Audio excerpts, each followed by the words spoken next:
Go B+. All right, we are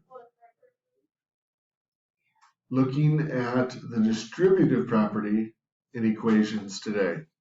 All right, looks like this. I'll start you off with a very basic one. 2x plus 1 equals 5. All right, so we can solve this one of two ways. The easiest way, well, I guess I wouldn't say the easiest way, is the distributive property, because we've been working with the distributive property, right? That means 2 times x and 2 times 1. 2 times x is 2x. 2 times 1 is 2. When I do that, I'm now left with a two-step equation that we've been working with. Remember, we get rid of addition, subtraction first. So we subtract 2. We're left with 2x equals 3.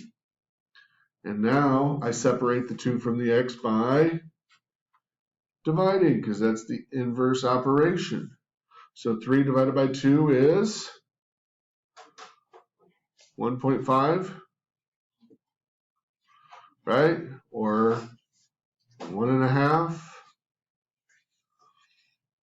I didn't quite finish, did it?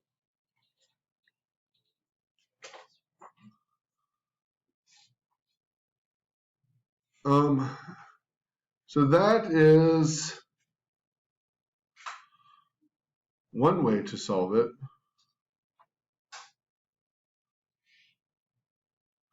Another way to solve it, if you want me to show you this, is remember we follow order of operations backwards. Remember talking about that? So if I was to follow order of operations backwards, this grouping is what I would do last. Correct? So what would I get rid of first? Noah? The multiplication of 2. So I would do that by dividing by 2, right? What's 5 divided by 2? 2.5, right? Now I'm left with x plus 1. And then I get rid of the plus 1 by subtracting 1. We are left with 1.5. Same answer, right?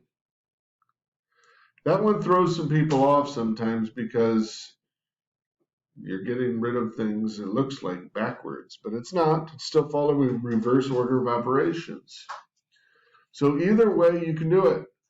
I'm probably going to keep talking about the distributive property. All right.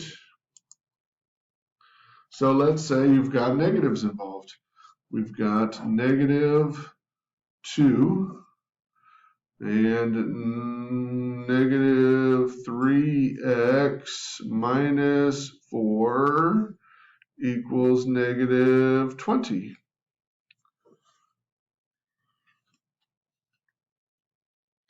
What's my first step?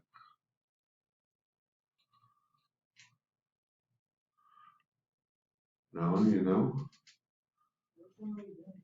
What do you mean, which one are we doing?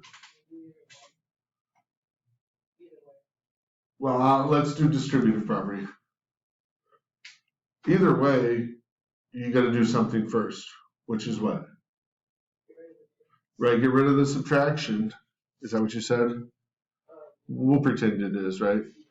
Get rid of the subtraction and make this plus negative 4, because we cannot subtract negative numbers. Now, I'm going to say let's distribute. Negative 2 times 3x, or negative 3x is what? Negative 2 times negative 3x is positive 6x. 2 negatives cancel out in that case. Negative 2 times negative 4 is positive 8, right?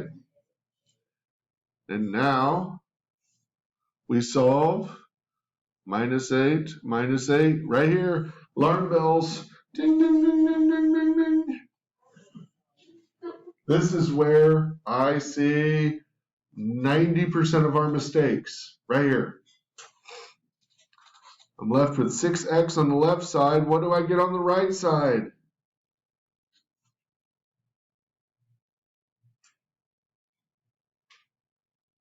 What is it? Come on, people. Negative 28. Remember, you have to keep, change. Now, we divide both sides by 6. What's negative 28 divided by 6?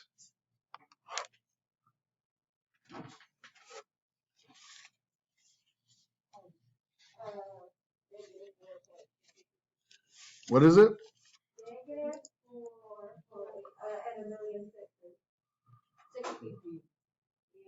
Negative 4.6 repeating, so we put that repeating bar over it. All right. And then the last thing we might have are fractions and decimals involved. So let's say we've got 1/2. And we'll go negative 6x plus 5.5 equals negative 10.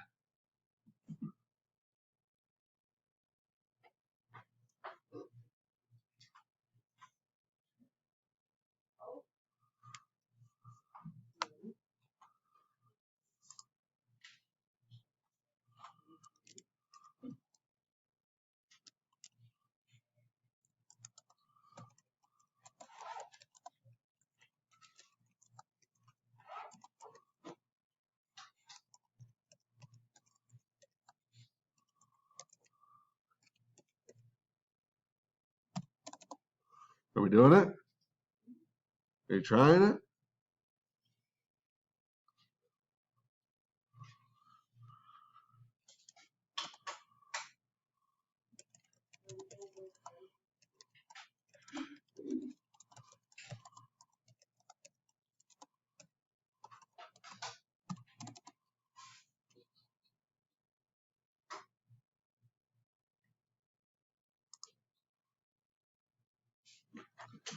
Anybody think they got the answer?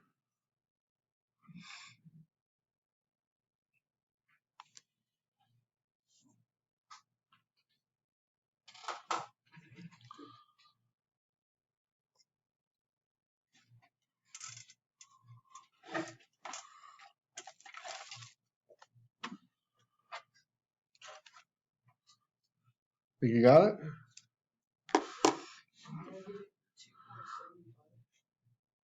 Negative 2.75? Anybody else get that? Everybody get something different? That means a bunch of you haven't gotten it done yet. All right, let's look. Half of negative 6x, half times negative 6x is negative 3x, right? What's half of 5.5? 2.75? 2.75 equals negative 10. So now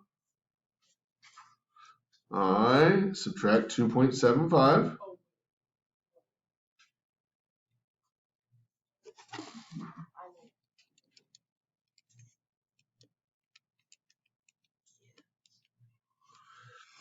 What do we get? What? No. No. This is where we continue to make those mistakes, Amir. Negative 12.75. Because you have to keep, change. And you're adding two negatives. On the left side, we're left with negative 3x. And now we separate that negative 3 from the x by dividing. My final answer is going to be positive. And 12.75 divided by 3 is 4.25. Is that what you said, Matthew? Is it really? No? Okay. Well, there's your answer. All right. So all we did was we added an extra step. But, and I have no problem, I know you guys don't know how to do this. What's going to get you is those positive negative rules. So be careful. All right.